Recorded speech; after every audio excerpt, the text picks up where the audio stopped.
सार्वजनिक बांधकाम विभागाकडून सुबे यांच्या कामांमध्ये अनियमितता असल्याचा प्रकार समोर आलाय। 26 ऑगस्ट रोजी सुबे यांना दिल्या जाणाऱ्या कामांचा लकी ड्रॉ काढण्यात येणार होता, मात्र अचानक हा लकी ड्रॉ कॅन्सल झाला। गोदावरी हॉलमध्ये लकी ड्रॉसाठी आलेल्या विद्यार्थ्यांना भर पावसात ताटकळत उभं राहावं लागलं। याबाबत अधीक्षक अभियंता तथा कार्यकारी अभियंता यांनी मुलांना मीटिंग लकी ड्रॉ कॅन्सल झाली असं तोंडी सांगत 29 ऑगस्ट रोजी हा लकी ड्रॉ होणार असल्याची माहिती दिली।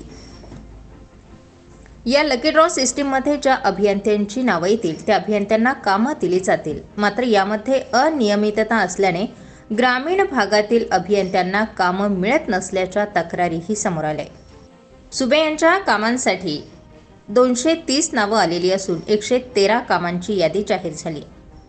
यामधील यादीतील विद्यार्थ्यांचा नंबर लागणार की आधीच ठरलेल्या ठेकेदारांना ही कामे दिली जाणार हे पाहणं आता गरजेचं ठरणार आहे।